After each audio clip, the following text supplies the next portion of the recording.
Okay mga padlay, what's up? Welcome back to my YouTube channel mga padlay. So ngayon yung time siguro na gagawa tayo ng DJI Spark tutorial, beginner's guide. May ginawa tayo pero hindi pa tayo masyadong bihasa nung ginawa natin yan. So ngayon yung time siguro mga padlay. And mga padlay, nandito tayo ngayon sa Craft Family dito. So dinunit ni Robert Kraft itong kwan na to, itong the only football stadium sa Israel. So ang location lang nito is dito lang sa Jerusalem area, dito sa Harasim Valley, dito sa aking tinatawag na opisina. So kasi dito ako palaging nag-adventure, nagbabike. So may bike lane dito, may mga pwedeng mag-hike. So yun mga padlay, so encourage ko yung mga kapwa kong caregiver dito sa Jerusalem, punta kayo dito, maganda dito, bili kayo ng bike nyo, o kung wala kayong pangbili, pwede naman kayong maglakad, so mag-hike dito, so maganda. Okay mga padlay, so yun, start na natin mga padlay. Okay mga padlay, so itong tutorial na to is yung base lang sa aking nalalaman tungkol dito sa DJI Spark. Kasi mahigit na tayong 1 year na nagpapalipad nito, pero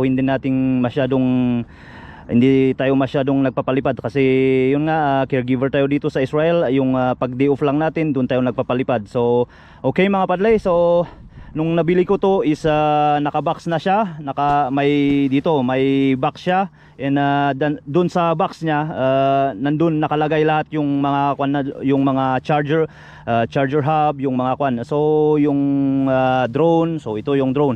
So may hard casing siya, to yung hard casing ng DJI Spark, so yan, and propeller yan, and may dalawang battery. Pag binili yung combo DJI Spark is dalawa lang ang battery niyan. So yung isang battery is binili ko yun, so mahal ang battery ng DJI Spark. Dito sa Israel nasa 399. So i-times yun na lang ng times 14 pag sa Philippine money. Okay mga padlay, so ito yung controller nya. So yan yung controller nya. Yan yun yung may foam nilalagay ko dito para hindi masira yung gimbal nya. Hindi to, yung gimbal nya is naka-fix, yung gimbal nya hindi screw type. So yun mga padlay, and start na natin mga padlay. So first, ituturo ko muna yung mga padlay, yung apps na i-download nyo para mapalipad nyo tong DJI Spark. So okay mga padlay, so yon. Okay mga padlay, so first, pag bili nyo ng DJI Spark, and congrats pala pag yung mga nakabili ng DJI Spark. So ito ang i-download nyo, so yung DJI Go 4. So yan yung apps na yon, para compatible sila sa DJI Spark. So yon, okay mga padlay, so next.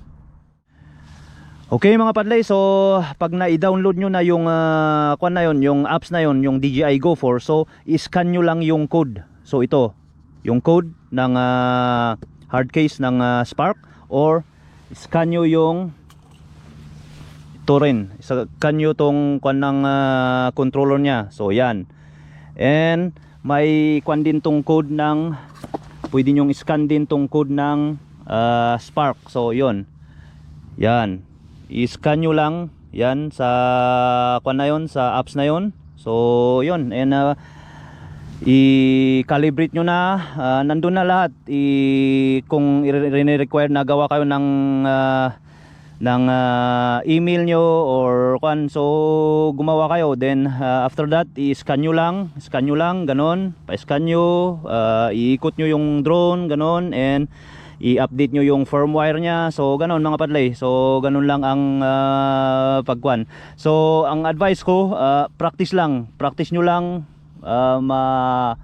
mahahasa at mahahasa kayo. So ganon lang. So yun, in advice ko, dati noon talaga hindi ako marunong magkuan. So nung binili ko tong Spark, doon ko na interest sa pagpapalipad ng drone. So yun mga padlay, so okay, so proceed na tayo mga padlay. Okay mga padlay, and advice ko sa mga kapwa kong co-pilot, so lagyan nyo ng marker. So yan, lagyan ko ng 1, 2, 3, and para pag palit nyo, pag maubos yung battery is alam nyo yung susunod na battery. And mga padlay, yung kuan lang, yung tagal ng spark doon sa taas is nasa 16 minutes. 12, depende kung malakas ang hangin, mga nasa 12 or 8 or 10, mga ganun na minutes. So mabilis lang. So yun lang mga padlay. So yun, okay, proceed na tayo again mga padlay. Okay mga padlay, so sa content na to is ituturo ko rin kung paano maglagay ng battery and paano magtanggal. So yan, ilagay natin si battery number 1. So paglagay, push nyo lang pataas. So yan, pag may narinig kayo na nag-click is ayos na yon. So kasi yung may mga iba na nagpapalipad is natatanggal yung battery, yung kaya hindi nakalak yon masyado. Okay, pagtanggal itong dalawang na to, clip nya is ipababa lang. So yan, so ganyan lang mga padlay. Okay, okay, lagay natin yan. Okay, proceed na tayo sa part ng mga drone. Okay, tong propeller nya nung binili ko to is hindi nakalagay yung propeller. So sa content na to is ituturo ko rin kung paano maglagay ng propeller. Okay, yan, and nung binili ko to is lahat may may mga sticker yan, sticker dito sa gimbal. Yan, may sticker dito. So yan, and lahat ng sticker tanggalin nyo. So lalo na dito sa gimbal. Okay, ang gimbal nito is 2-way gimbal lang, hindi kagaya ng ibang drone na kagaya ng drone ko na isa is Mavic Air 2 is 3-way gimbal yun. So yan, and yun, ito yung front sensor nya. Yung sensor nya, ang nun, halimbawa pag is ma-sense nya na yun, may hindi siya lalapit, halimbawa mababangga ganon, is mag-i-stop siya. So yun, depende kung i-close nyo yung sensor nya. So yun lang. And ito, daan-daan lang sa mga nagpapalipad ng spark kasi walang back sensor. Kaya yun, medyo daan-daan lang kayo. And walang side sensor, walang dito sa taas na sensor. Ang meron lang dito sa baba. Yan ang sensor nya dito. Yan, may sensor siya. Okay, and advice ko, pag first time nyo, lagay nyo yung propeller nya para safety kayo. Okay mga padlay, so proceed na tayo mga padlay. Okay mga padlay, so ituturo ko kung paano magtanggal ng propeller guard. So hawakan lang to, then i-push lang yung propeller, propeller nya pala, hindi propeller guard. Then yon, pataas, taas nyo lang. So yan, ganyan lang.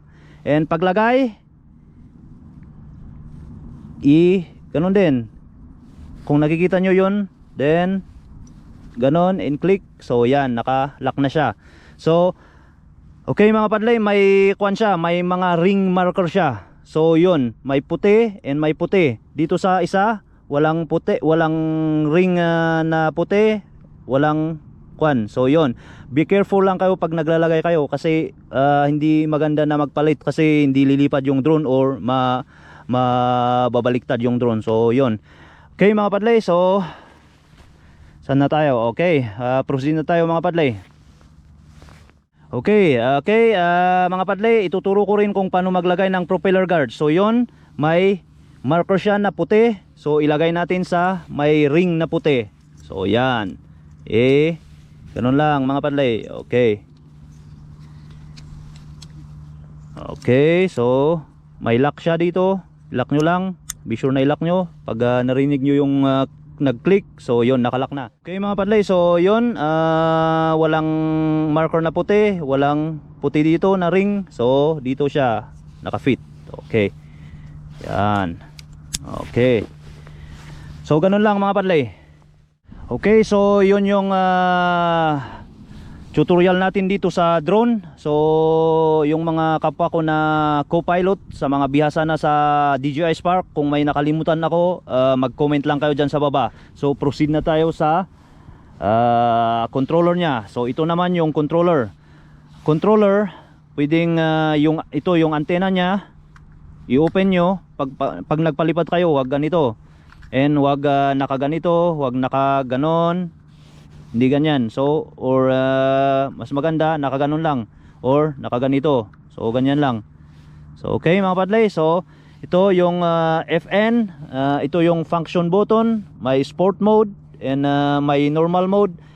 Advice ko sa mga kapwa kong co-pilot, pag siyempre ang kwan lang nito, ang maximum na sa area niya is nasa 16 minutes. So pag pabalikan nyo na, pag lobat na, i-sport mode nyo para mas mabilis na bumalik. Okay, so ito post mode. Ito yung post mode nya, ito yung return home. Press nyo lang to ng 3 to 5 seconds and babalik na yung drone. Ito naman yung record button, yan, and ito yung jog wheel nya, ito yung up and down, and ito yung photo button. So mga padlay, yung kapwa kong pilot ng drone, DJI Spark, comment lang kayo kung anong tawag nito. Hindi ko alam kung anong kwan nito. So i-try natin mamaya pag paliparin natin. Okay mga padlay, so ito yung charge, i-charge nyo, china-charge din pala ang controller ng DJI Spark. Okay, so ito yung pag-chargean, type C lang ang charge nya. Pwedeng yung cable ng phone, Samsung or Android phone, so pwede dito. So pwede kayong maglagay ng OTG, pero ako wala akong OTG. So yan, ang purpose ng OTG is mas maganda yung hindi napuputol yung controller, yung connection ng controller tsaka drone. Maganda yung kanya, mas malayo yung range nya. So yun ang pagkakaalam ko. Okay, so ilagay natin yung phone holder. Ito, ilagay natin yung phone ko, Samsung ang phone ko, G7. Yan, and so ganyan mga padlay. So okay mga padlay, so on, power on, dito lang 3 to 5 seconds, then press. Makikita nyo naman. So yan, hintayin natin. So same ng controller, 3 to 5 seconds. Ito, power on, power off, 3 to 5 seconds. Oh, yon. So yung LCD light nya, ito yung LCD light nya, so red pa, so means to say na hindi pa nagko-connect ang phone, controller tsaka drone. So i-connect muna natin. Okay mga padlay, so advice ko, mas maganda na magpalipad kayo, i-on nyo yung wifi kanya. So yan, naka-on para mag-connect siya sa drone, sa controller tsaka sa phone. Then airplane mode nyo, yan ang tip ko na isa, airplane mode nyo para mas maganda. Kung nagpapalipad kayo, halimbawa may tatawag, is hindi na interfere yung pagpapalipad nyo. So yun ang advice ko. Okay mga padlay, and start na natin. DJI Go 4. So yan ang lalabas pag kinlik nyo yung DJI Go 4 na apps. So yan, so no firmware is available. So yan, and i-connect natin, hanapin natin yung Spark. Yun yung Spark. So okay mga padlay, hintayin lang muna natin. Okay mga padlay, so yun na-update na natin, and okay. So yan ang makikita nyo. Yan, so medyo sunny siya, so kailangan natin i-adjust yung shutter speed nya, mga ganon. So yun yung map, and okay, and yun pa ang isang tip ko. Kung nakikita nyo yun, SD card, wala siyang SD card, so kailangan natin maglagay ng SD card. Okay mga padlay, okay, dito yung lagayan ng SD card mga padlay. So yan, pwede nyong i-charge din dito. Ito yung isang charging hub nya. So paglagay is ganon, then click nyo lang na ganon. So yon, and yan. Okay, so yun na, hindi na, wala nang wala nang SD card sign dyan na kailangan maglagay. So yun, and punta na natin, i-kwan muna natin, i-adjust muna natin yung exposure nya, kasi medyo masyadong bright yung kanya. So okay mga padlay, so turuan ko kayo kung paano magpalipad ng drone din sa content na to. So pag start, gusto nyong i-start yung phone, yung drone I mean, so dalawang paloob lang, ganon. So yan, so as nakikita nyo, na-start na yung drone. And kung gusto nyong i-off, dalawang out. So yon, nag-off na yung drone. So yon, ganun lang. Okay, and isa pa is ito, kung may yon, yung arrow na pataas, i-kuha nyo lang yan. Then sabi niya slide to take off. So yon, slide na natin. So ganyan lang. So yon, so yan, as nakikita nyo, lumilipad na. Masyadong maingay yung kuwan ng drone. So yan. Okay mga padlay, so tuturuan ko kayo ng tips pa. Kung halimbawa yung ground is maalikabok or maputik, is ayaw nyong madumihan yung drone. So ganito lang ang paghawak nyo, and yung controller nya, yung phone is nakalagay lang dito, and i-press nyo lang tong yan, yung slide to take off. So press, then hintayin nyo lang, then yun. So yun lang. Okay. Okay mga padlay, so as nakikita nyo, yan yung drone. So i-hover muna natin ng 30 seconds. So yan, and dito ako sa likod nya. So walang sensor sa likod, kaya hindi nagbibip. Pero pag punta nyo sa harap, may sensor yun. So magbibip siya. So yan, and ito yung up, and down. Yan, and side to right side, then left side. So ganyan lang, right side as nakikita nyo sa drone, right side, left side, right side I mean, and left side. Okay, and up to, and down, up I mean, and down. So ganyan lang. So yon, okay mga padlay, so makikita nyo na lang yung kagandahan ng Robert Kraft family football stadium dito sa Israel. So yan, and kukuha tayo ng footage. Okay mga padlay?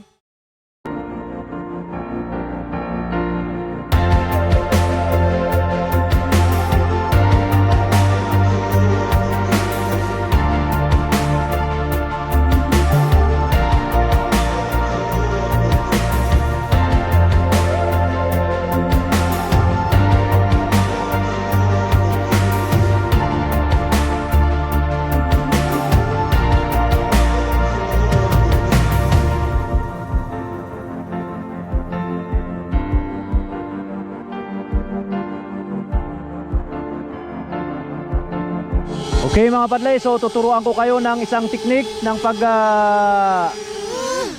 stop ng drone. So ganyan, so kung nakita nyo yon, i-90 degrees nyo lang is mag-stop na yung drone. So okay, pero pag hindi pa kayo biyasa sa pagpapalipad ng drone, huwag nyong gagawin yon. Then yun lang is pang in case of emergency lang yon. So okay mga padlay. Okay mga padlay, so yun yung content natin, and I hope may natutunan kayo sa tutorial natin ng beginner's guide ng DJI Spark. Okay mga padlay, so yun, paggabi na. So ito, try muna natin na magpalipad ng Mavic Air 2. Ubusin muna natin yung mga battery nya. So next siguro na content, gagawa tayo ng about sa Mavic Air 2. So okay mga padlay, kung hindi pa kayo nakasubscribe sa aking channel, hit nyo yung subscribe button and yung maliit na bell para sa susunod natin na mga tutorial tips or about sa drone, about sa biking, about sa martial arts, is updated kayo sa mga adventure natin dito sa Jerusalem. Is yun. Okay mga padlay, keep safe, God bless.